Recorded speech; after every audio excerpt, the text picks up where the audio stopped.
Witajcie na naszym kanale. Dzisiaj Egipt na dziko. Właśnie jedziemy jeepem, właśnie takim Land Roverem starszym. Mamy swojego przewodnika i swojego kierowcę. Plan jest taki, żeby trochę postrzelać po pustyni i zobaczyć trochę dzikiego życia. Będziemy zobaczyć jakieś góry. W sumie to nie wiem, bo tutaj jesteśmy zupełnie otwarci, elastyczni, jeśli chodzi o agendę. Natomiast głównym punktem naszej wycieczki dzisiaj po pustyni są stare rzymskie ruiny z I-III wieku naszej ery. Ale myślę, że o tym będzie w dalszej części albo drugiej części filmu, bo cały trip dzisiaj 7 godzin, także będzie co nagrywać. A tamto miejsce to jest taka perełka bardzo ukryta, tajemnicza na środku pustyni. Nikt praktycznie o tym nie wie, nikt tam nie jeździ. Było bardzo ciężko znaleźć przewodnika. W ogóle nikt nie organizuje tam wycieczek takich grupowych, także musieliśmy trochę poszperać i mamy wynajęty samochód i będziemy po bezdrożach jeździć, także będzie się działo. Musieliśmy wstać o 5, bo o 6 wyjazd, żeby to wszystko zobaczyć i nagrać dla Was. Także bądźcie z nami, bo będzie się działo, będzie ciekawie. Ekipa jest mocna.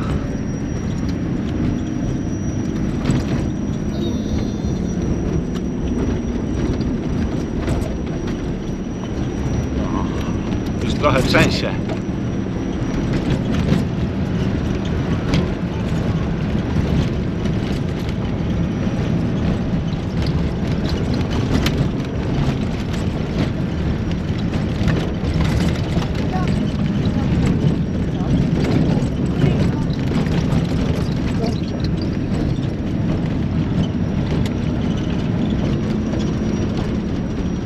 Także jest ciekawie, to co lubimy najbardziej, na dziko, z dala od turystów. Będziemy łączyć się z dalszej części drogi. Na razie. Za mną wschód słońca w Egipcie nad pustynią.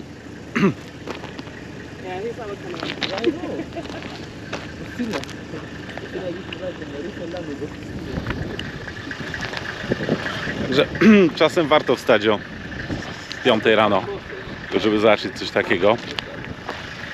W sumie było już jasno. Myślałem, że już po wschodzie słońca, ale w momencie się słoneczko z nad gór wyłania. A tutaj nasza ekipa i nasz samochód terenowy.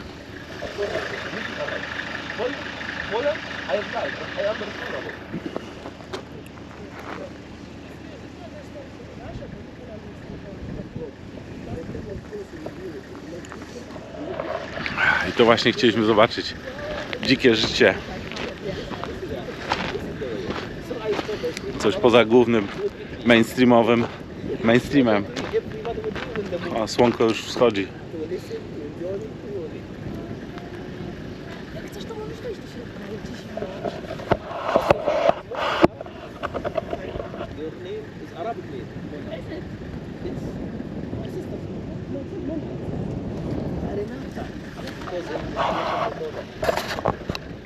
Najlepsze, że jest około 16-17 stopni, bo jeszcze się nie zaczął upał, a dzisiaj ma nie być zbyt gorąco, około 24-5,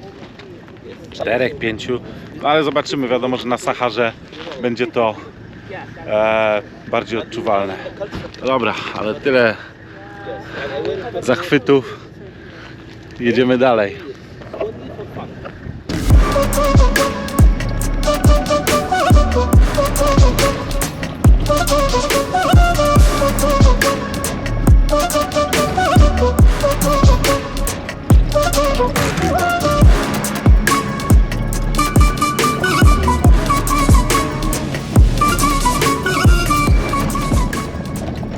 Już powoli zbliżamy się do celu, bo zmienił się krajobraz, jest bardziej górzysto, są skały. Właśnie te skały są tutaj kluczowe, bo tak naprawdę celem naszej dzisiejszej wyprawy jest tak zwany Mons Claudianus, czyli Góra Klaudiusza. To nic innego jak rzymski garnizon, miasto, kamieniołom, który funkcjonował tutaj w I do III wieku naszej ery. Wow, ale kurde przejazd. No.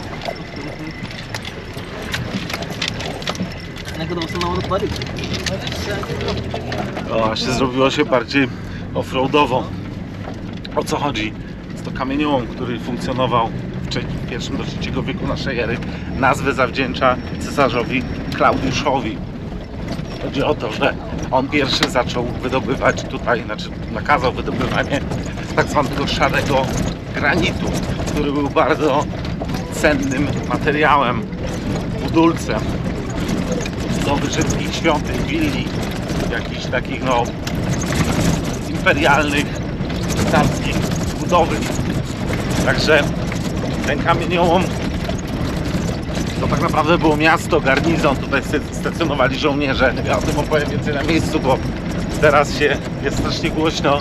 Natomiast miejsce, nie wiemy czemu przestało funkcjonować w III wieku naszej ery.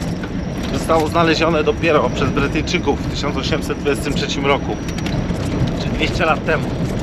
Ale mówiłem na początku filmu, że jest tak nieznane, że tutaj nikt nie wie o tym.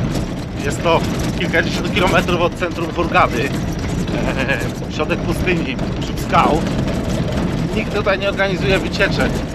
Jak dałem otwary kamieniołom, to oni myśleli, że chodzimy o akwarium, ale udało się znaleźć fajną ekipę, która robi takie nietypowe wycieczki i właśnie sobie jedziemy.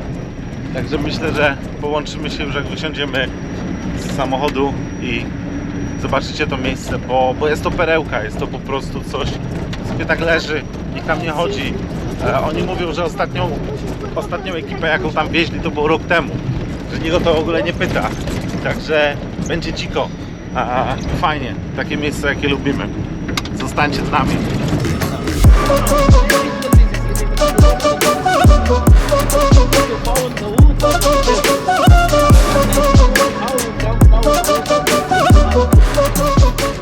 Wygląda więc na to, że Egipt był nie tylko spichlerzem Rzymu, ale także ze względu na swoje żyzne gleby i uprawy zboża tutaj, ale także zaopatrywał Rzym, cesarstwo, budolec. Mówiłem o tym szarym granicie, który występował tylko tutaj, w tym miejscu. Stąd powstał ten kamieniołom, ale 50 km stąd jest drugi kamieniołom. On się nazywa, przeczytam go, bo Mons Porphyrites. Tam wydobywano purpurowy porofir, czyli chyba góra porofiru. Tak byśmy to przetłumaczyli. No mówię, mega w środku Sahary, wschodniej części, na wschód od Nilu. Tutaj jesteśmy 120 km, mamy stąd do Nilu. Znajduje się taka perełka. Jak przyjdziemy na miejsce, to zobaczymy pozostałości kolumn, wielu bloków skalnych, które transportowano stąd, i opowiem więcej o samej technice, jak to robiono, bo było to wyzwanie logistyczne. Mamy jeszcze około 3 km do celu, przynajmniej z tego co powiedział pan przewodnik. Także jeszcze musimy trochę znieść to trzęsienie.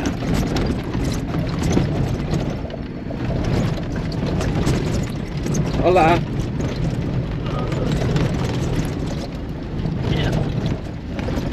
Także trochę warunki ciężkie, bo mega twardo zawieszony samochód, ale nie ma co się poddawać. Ciśniemy dalej.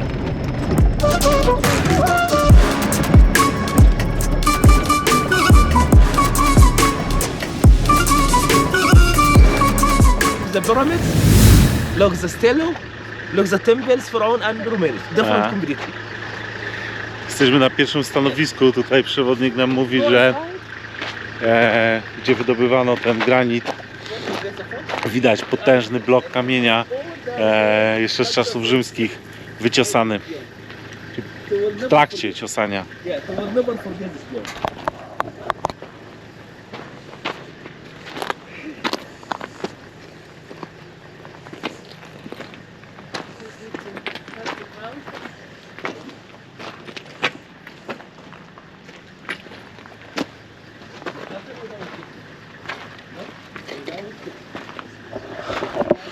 Nasi przewodnicy mówią, że ostatni raz tutaj wieźli kogoś rok temu.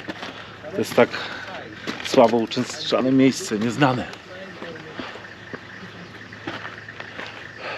A tutaj za mną właśnie widać tą technikę, jak wydobywano ten granit. Po prostu wbijano tutaj i podważano go jakoś. Mówi, że szedł tam na górę, więc D.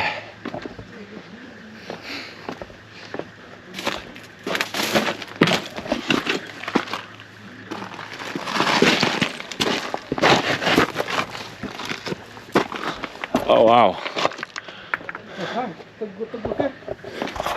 خشب is fasa, is water is boom.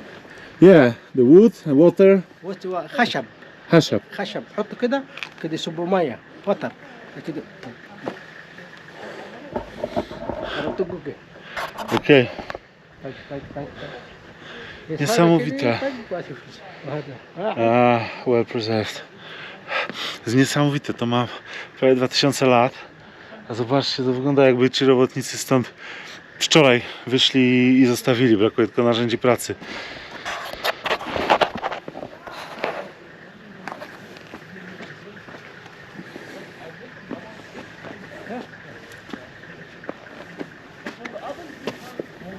Renia, chodź sobie zobacz tutaj na górę, jak to robili. A tutaj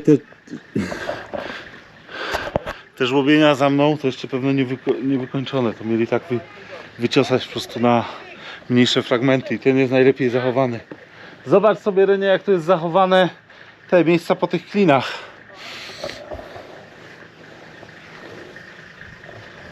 Tam. Popatrz sobie tam, gdzie przejdziesz. To wygląda, jakby to chwilę temu robili.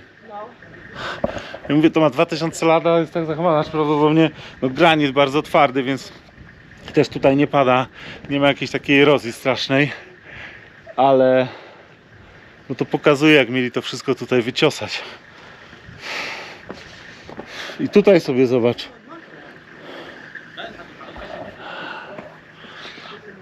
Także zwiedzamy kamieniołomy rzymskie. To mi się kojarzy z Asterixem, Obelixem, nie? I tymi menhirami jego.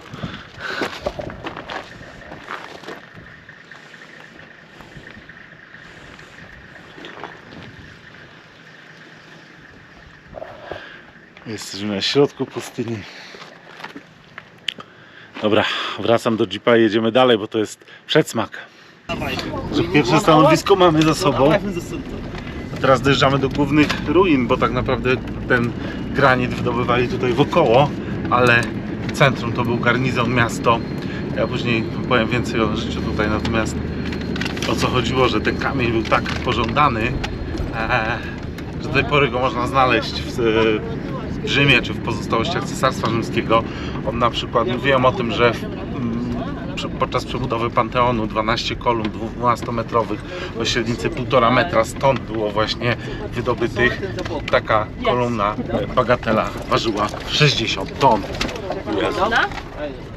A tutaj po prostu wjeżdżamy i są no, gruzowisko antyczne, patrzcie. Yeah, we want all that. Everything. I tutaj są już ruiny, bo to było miasto i garnizon. Natomiast szybko powiem tylko o innych budowlach, których między innymi można znaleźć kolumny czy kamień. Stąd ten szary granit to jest między innymi Villa Hadriana w Tivoli, termy publiczne, podłogi, kolumny świątyni Wenus i najważniejsze pałac Dioklecjana w Splicie, w Chorwacji. Także no, można powiedzieć, że na całe Cesarstwo Rzymskie stąd kamień brano. A teraz wysiadamy i latamy eksplorować. Idziemy teraz oglądać kolejne stanowiska, a tu jest to główne miasto, ale tu sobie tutaj przyjdziemy później.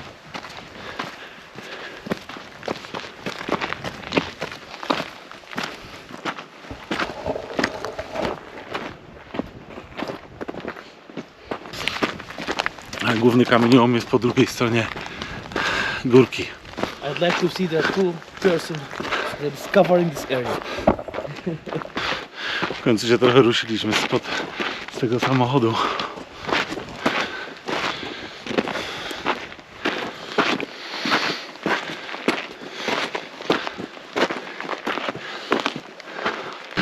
Ciągle widać ślady nieskończonej pracy.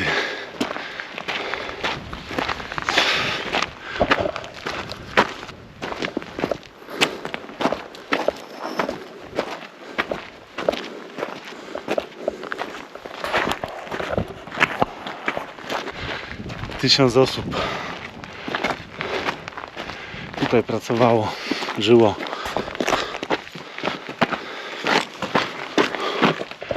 No fajnie. No przecież to jest tak cicho, spokojnie, nikogo nie ma. Mega klimat. Czuję się jak Indiana Jones, odkrywający jakieś tajne rzeczy, sekrety, skarby. Jest fan. Tak jak mówię, nie każdy tutaj przyjeżdża, nawet ludzie nie wiedzą o tym, ludzie w Hurgadzie.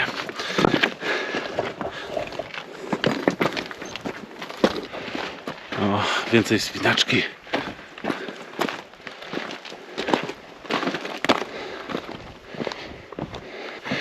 Patrzcie, jakie fajne.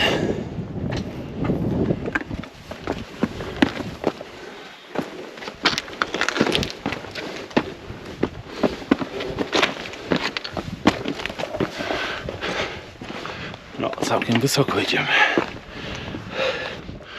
O wow. That's a view. Look.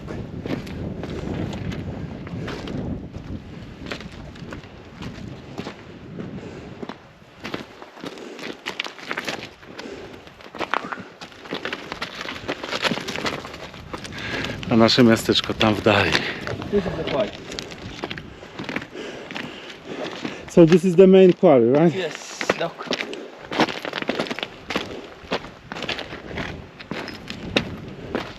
Tak, to jest główna część kamieniołomu, to jest stanowiska, gdzie wydobywali kamień.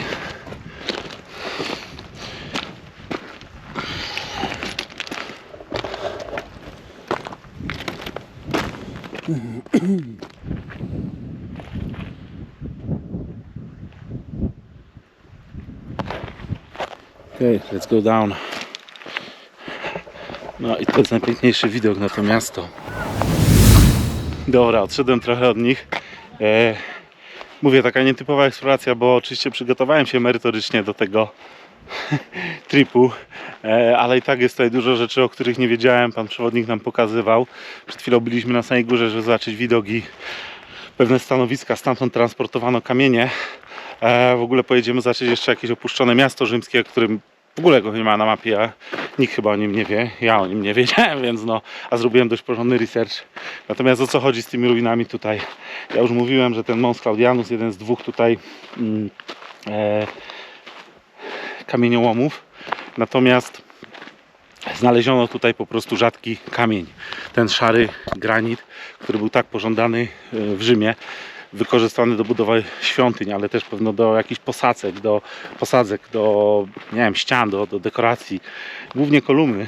Tutaj sobie zaraz zobaczymy taką niedokończoną. Natomiast to funkcjonowało jako miasto. Tutaj było przynajmniej 1000 osób. Przewodnik mówi, że nawet 1300. Kilka typów ludzi. Wykwalifikowani robotnicy. To była taka elita. Tutaj nie było niewolników. Przynajmniej nie wiemy nic o tym. Wykwalifikowani robotnicy do czesania tych kamieni byli bardzo dobrze opłacani. Nawet można powiedzieć, że opiewali w takie luksusy. A tutaj patrzcie, znowu jakieś niewykończone kamienie. Robotnicy, druga grupa ludzi, robotnicy niewykwalifikowani, czyli pewno tych najtrudniejszych prac transportu kamienia. Były kobiety, były dzieci, no mówię, funkcjonowało to jako miasto, była kadra urzędnicza. Wiadomo, trzeba było jakoś kontrolować zaopatrzenie tego miejsca oraz wysyłkę tych kamieni do Rzymu. I byli także żołnierze. Był tutaj garnizon rzymski.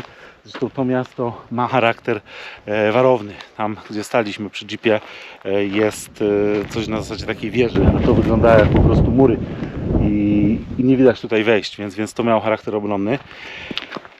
Co jeszcze ciekawego z tym miejscem? No, jesteśmy, o kurde, patrzcie, no Indiana Jones, ceramika jakaś sobie leży.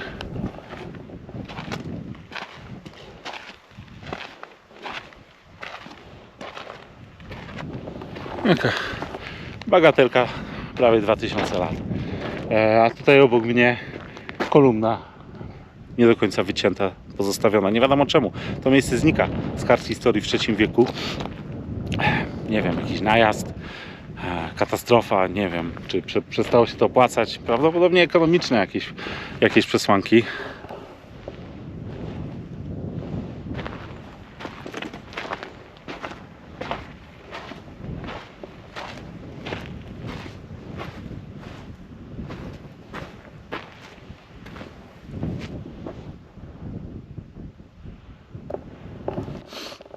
Jesteśmy 4000 km od Rzymu do Nilu, gdzie transportowano stąd kamienie 120 km. Jak to robiono?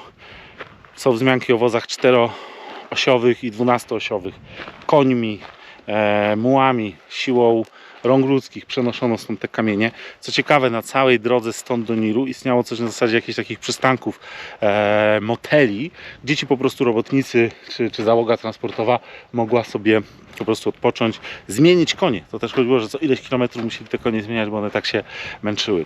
Konie czy muły. Następnie Nilem, statkami do ujścia Nilu, stamtąd statkiem do portu w Ostii, to był główny port Rzymu, no i tam najpewniej Tybrem znowu jakimiś barkami przewożono to do Rzymu. Także operacja jak na 2000 lat temu, czy 1800 lat temu, no mega logistycznie ciężka. Wagi tych kolumn, mówiłem, że te w Panteonie to ważyły 60 ton, natomiast tutaj ponoć są też kolumny 200-tonowe. Co ciekawe, żyło się tutaj ludziom dobrze, dbano o tych robotników, jedzono czy uprawiano tutaj około 50 rodzajów warzyw i 20 rodzajów mięs. Część sprowadzano, część uprawiano na miejscu, między innymi z Indii coś sprowadzono, jakieś przyprawy. Pewnie też istniał tutaj browar, także no, funkcjonowało to niezależnie i było dość ważnym punktem zapatrzenia, jeśli chodzi o Rzym. W budulec, tak ważny.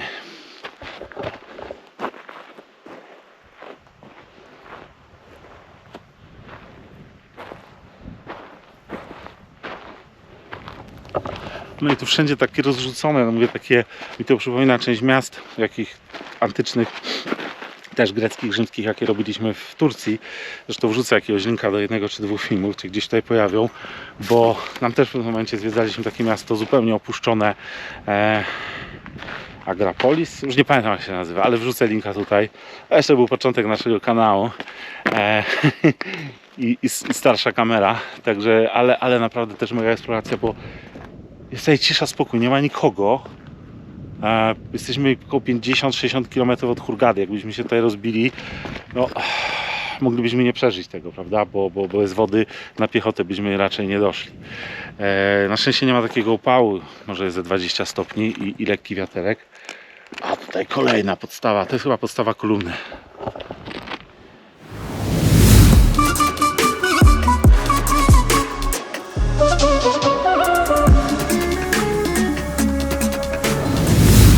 Tutaj nasz przewodnik, znaczy ten kierowca Beduin, mówił, że się jakaś inskrypcja zachowała.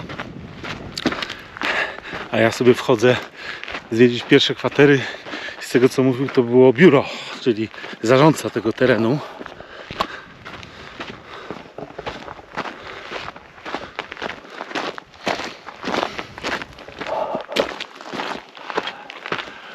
Tam była duża wspinaczka, teraz to już spacerek.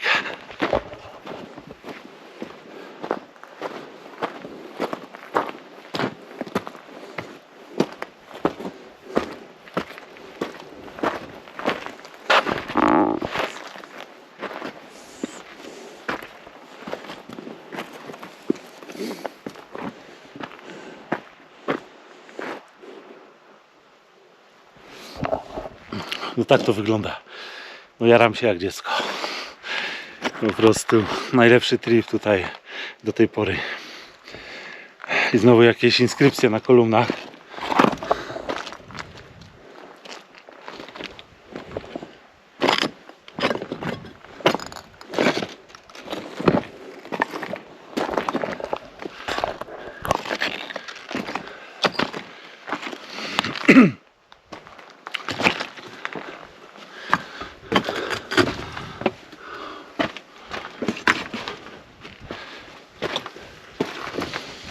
No wygląda w dechę.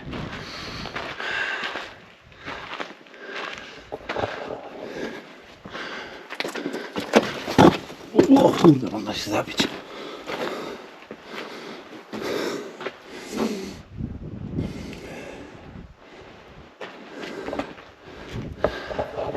Nie wiem co to jest, wygląda może jak jakaś kuchnia, piec albo coś, ale mówię, zgaduję.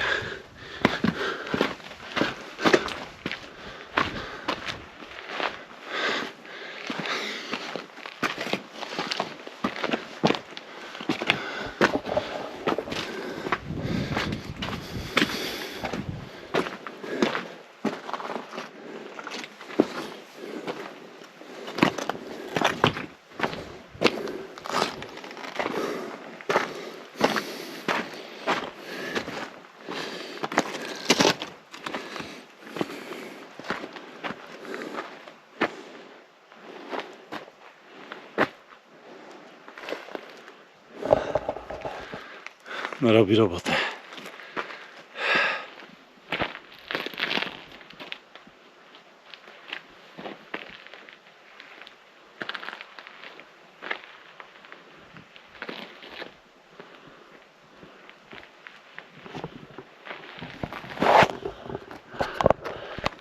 No widoczek fajny stąd jest. Idę jeszcze tu zobaczyć. Jest jakaś klatka schodowa czy coś. Mam nadzieję, że to się nie zawali. Nie? No wygląda dość licho.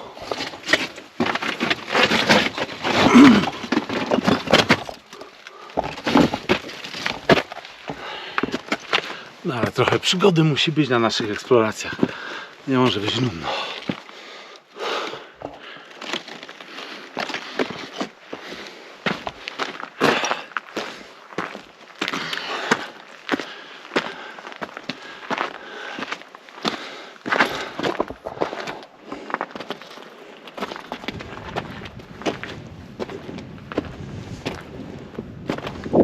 O wow.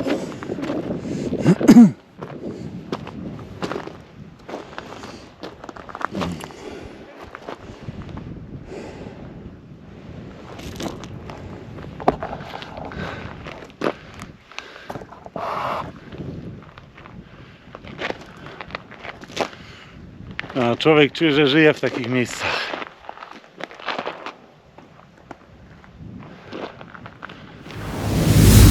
Tak jak mówiłem, tutaj jest tak jakby taka wieża. Ewidentnie jakiś element obronny. No dobra, ale my wchodzimy do miasta. No wysokie te mury. Zastanawiam się, czy jest jakieś wejście do środka, czy muszę skakać przez mur.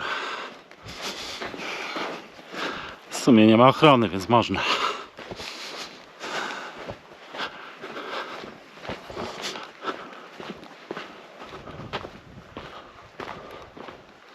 Dobra, ale nie. Jest łatwe wyjście.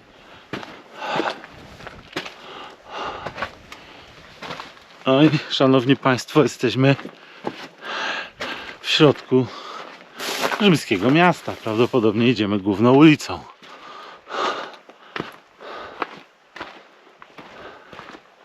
Ale niesamowity jest stopień zachowania tego. Po prostu tak sobie stoi, no się trochę zawaliły te mury, te ściany, ale jeszcze widać dokładnie zarysy budynków, wejścia, okna, jakieś kolumny. Tak to wygląda, jakby trzęsienie ziemi przeszło i zostawiło miasto.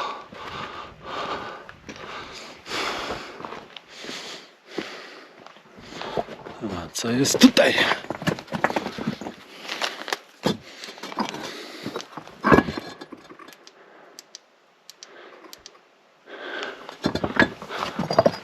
O, patrzcie, można sobie wejść do całkiem dobrze zachowanego rzymskiego domku.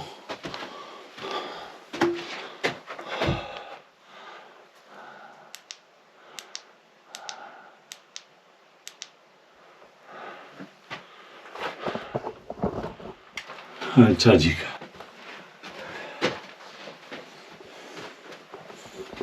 To lepsze niż w Pompejach.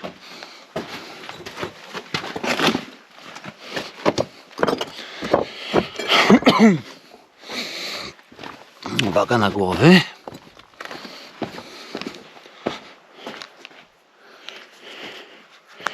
No niesamowicie, patrzcie, kolumna.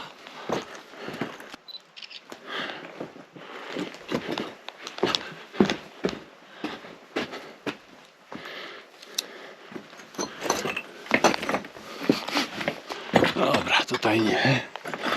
Wracamy do głównej ulicy.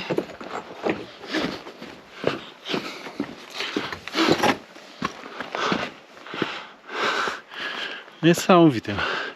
Miasto opuszczone, jakby zostawione. I sobie leży na Saharze. Oni tutaj na to mówią wschodnia i zachodnia pustynia. Czyli wschodnia jest od Nilu, tam gdzie jesteśmy teraz, a zachodnia na zachód. A tutaj, o ile dobrze pamiętam z topografii rzymskich miast, to mógł być jakiś placyk, coś w zasadzie jakieś agory.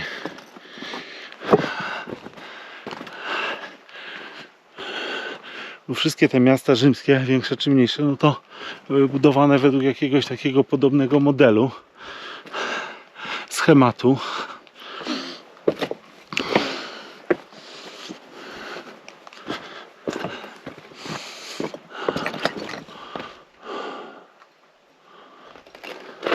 No jest kupa kamieni, ale widać zarysy uliczek.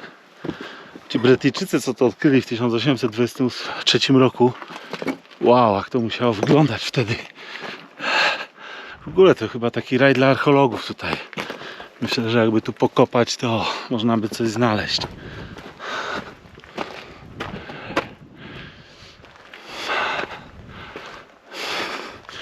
Tutaj czytałem, że się zachowały jakieś dużo różnych wanien, umywalek, ceramika. Zresztą widzieliśmy tam te skorupy. No tutaj jest taka jakby umywalka.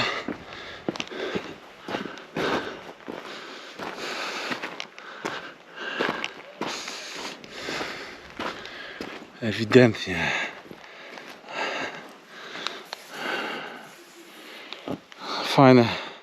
Fajne są takie artefakty, które można znaleźć po ponad 1000 lat.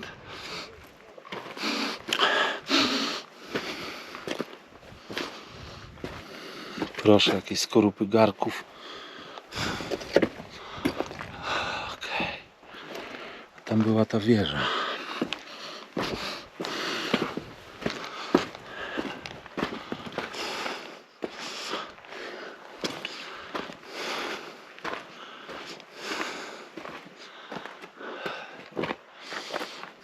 Kolejna kolumna.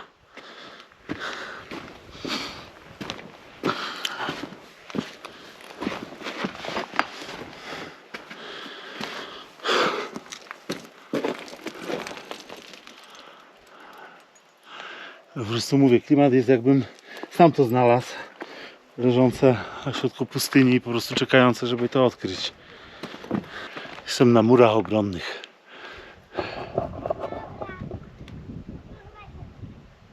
O. A pan tam już coś pichci. Coś mówili o dobrej kawie. Także czekam na to. Tutaj właśnie jest ta wieża. To mnie właśnie nurtowało. Czy to jest jakiś element obronny, ale no, wygląda jak jakaś taka wieża strażnicza, która miała tutaj trochę tak jakoś flankować to, czy wzmacniać obronę przed podejściem. Może to jakieś wejście było.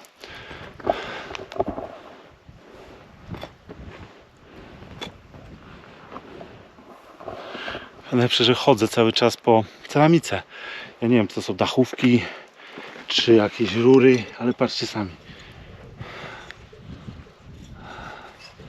Taki rzymski artefakcik, nie? Który sobie leżą tego tutaj setki, jak nie tysiące.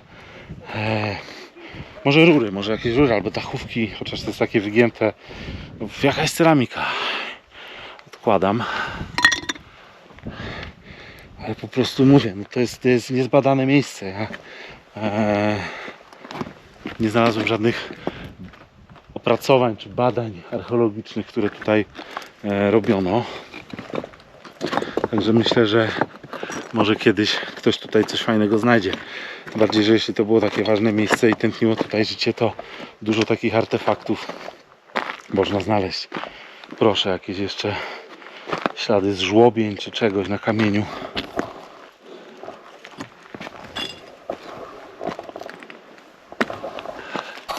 Mógłbym tutaj cały dzień spędzić, ale nie chcę was zanudzać. Chyba najlepsze takie antyczne znalezisko, w sensie zabytek, w jakim byłem, jeśli chodzi o, może nie o skalę, bo wiadomo, są większe, ale dzikość, taką bliskość pierwowzorowi, czyli no to tak to wyglądało i tutaj ręka ludzka tego po prostu nie zmieniła od 1000 ponad lat. Leżało sobie to pewno opuszczone i ktoś to odnalazł. I nikt tutaj nie przyjeżdża, by za daleko. I mało kto o tym wie. Zresztą widzieliście, jaka droga. No, ja myślałem o tym, żeby wypożyczyć samochód, jakąś terenówkę, ale nie, bym się chyba tutaj rozwalił. Idziemy z drugiej strony.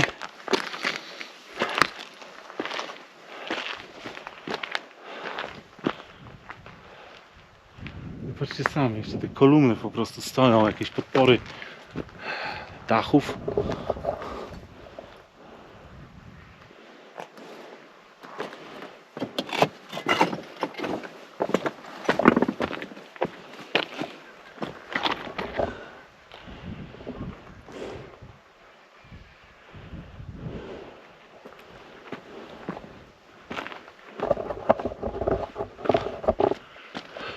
To jest ogromne, naprawdę. 1000 ludzi tutaj mieszkało. Ale patrzcie, jakieś schodki.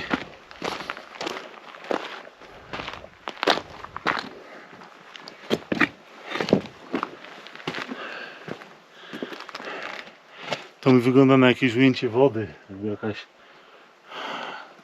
fontanna, brodzik, coś w tym stylu. Schody w dobrym stanie. Zresztą tu wszystko to jest ten granit. To jest piekielnie mocny materiał. Zresztą widzieliście, że te wkłucia po tych narzędziach były po prostu, no jakby je ktoś przed chwilą zrobił. Ała, znowu coś walnąłem. I w ogóle nie poddane żadnej erozji. No, pan mówił, że nasz przewodnik, że tutaj nie padało od 6 lat. Więc deszcz tutaj jest rzadkością.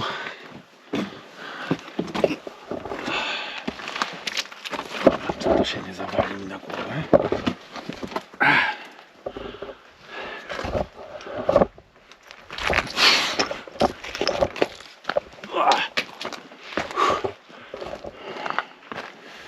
To jest improwizacja.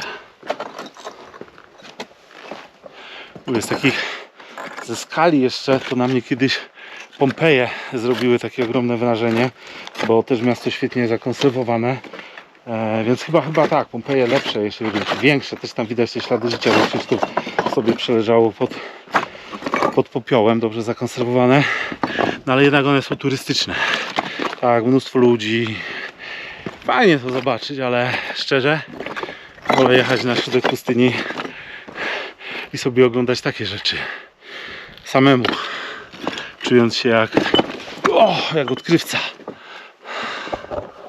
No tutaj ta uliczka taka trochę zasypana już.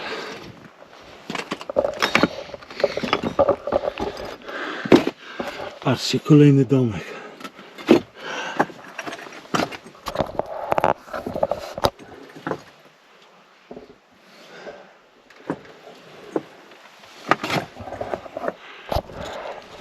Rzymski.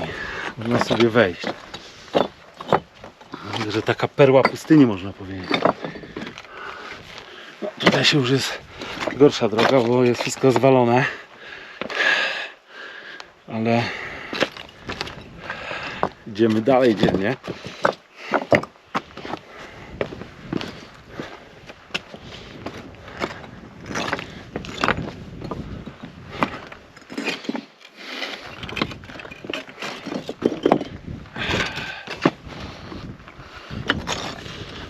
O wow.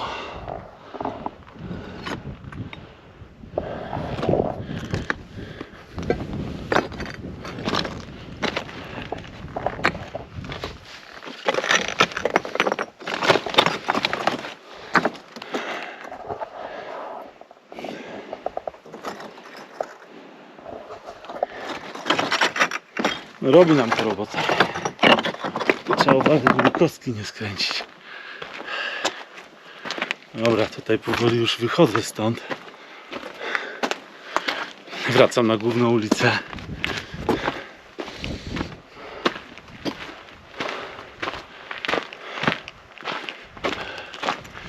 Tak. I tędy wszedłem. Także no, dzięki, że wytrwaliście tą eksplorację. Może nie... Jakichś przygód nie było, ale naprawdę wchodzimy do antycznego miasta, które przez 1500 lat leżało sobie nieodkryte na pustyni. I do dzisiaj jest mało znane, nawet przez miejscowych. Ale warto naprawdę każde pieniądze poświęcić i tutaj przyjechać. Bo to jest raz w życiu coś takiego się może zdarzyć. No ja, oby w moim nie, ale oby więcej, ale mimo wszystko no mega fan. Za mną jakaś dziura wielka. Nie wiem co to jest, może to była kiedyś studnia. Tutaj jest druga część tego miasta, ona jest gorzej zachowana, tam już nie będę chodził. Może tu przeważały jakieś drewniane budynki. No ale widzicie, wielka dziura.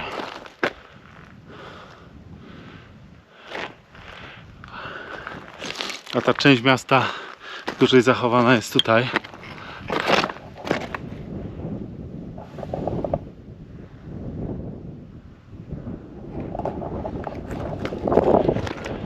Tam już nie ma co takiego zwiedzać, także już nie będę tracił czasu. Wracam do naszej terenówki i jedziemy dalej, bo więcej przygód nas czeka na pustyni.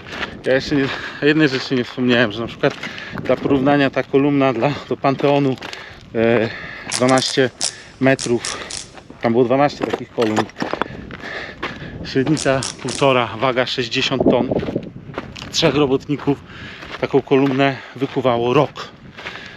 Później trzeba było ją odciąć i przetransportować, tak jak już mówiłem wcześniej.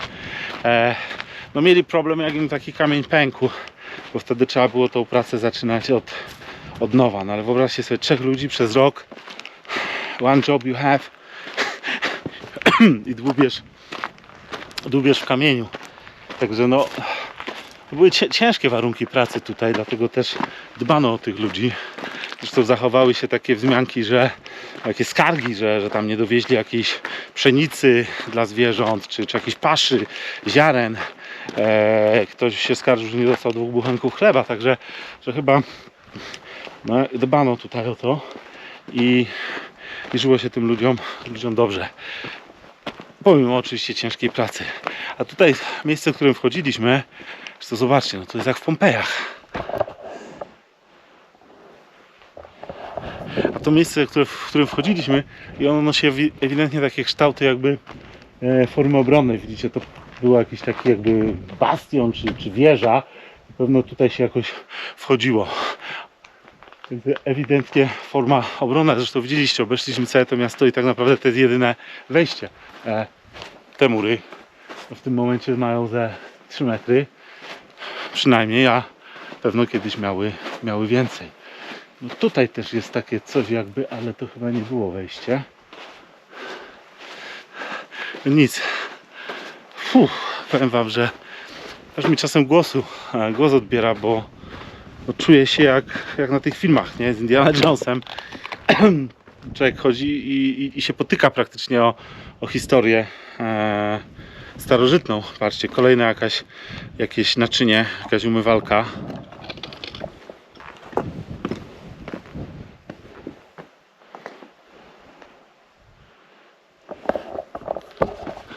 Już miałem wychodzić stąd, nie?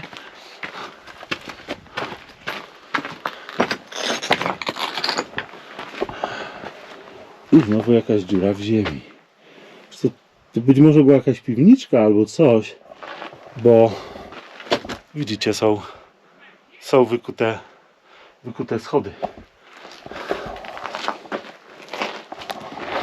Dobra, nie odjechali beze mnie.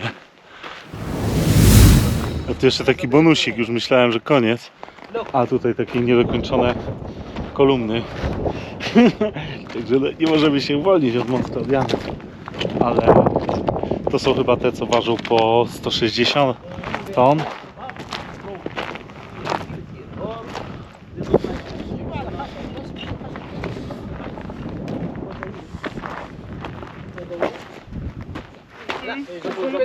بيجيبوا على الخشب والخشب يمشي كده يعني الخشب بيزحلق بيزحلق كده يمشي Yeah, I can imagine that. We rolled it. لو يمشي يحطوا خشب كده ويجيبوا كده Amazing. Yes. This they make it in the top, not here now. In the top. They were transported here. Yes. But transported how? With the wood. Like stairs. Yeah. But it's very Rolled. skin. It's very skin. تعرف انت عند العرض الطريق كانت لما نزلتك هناك انا لفيت من هنا انت جيت من هناك ولا كده جيت Także one tutaj były przeniesione, nie robili ich tutaj, tylko tam u góry, gdzie byliśmy, w tych skałach. Więc widocznie w trakcie transportu je tutaj zostawiono. Dlaczego? Nie wiadomo. No, kolejna taka tajemnica. Jakby no, zaczęto je transportować i po prostu sobie zostały. I think one was here. Standing, right? Yes. No, musiała być na pewno ciekawa historia tego Mont Claudianus. Dlaczego tak nagle jakby ucichło to życie, bo jak widać, no tak jakby te prace przerwano w połowie. Nie wiem, sobie gdzieś poszli. A miasto nie jest zniszczone jakoś bardzo, czyli nie zostało zrównane z ziemią, jakoś podbite. Nie wiem, może polityka się zmieniła, może Rzym przestał potrzebować już tego kamienia. No sam wyobraźcie sobie, że przetransportowani przejechaliśmy około 2 km od Mont Claudianus. Tutaj na jakichś belkach, tocząc to siłą mięśni, rąk ludzkich czy zwierząt. Niesamowite. Dlaczego to pokazujemy? Tak jak się mówi, Imperium Rzymskie. Każdy jedzie do Włoch, ogląda wspaniałe zabytki. Naprawdę też zapoczątkowane było tutaj. Często ten kamień był przez tysiące kilometrów, tak jak mówiłem, 4000 kilometrów do Rzymu transportowany właśnie z takich miejsc jak to. Także no, jesteśmy u źródła historii architektury na pewno Imperium Romanum. Słuchajcie, zaliczyliśmy Mont Claudianus. Czeka nas jeszcze z 1,5 godziny albo 2 podróży do następnego miasta rzymskiego. Także tam zrobimy drugi odcinek, bo film byłby za długi.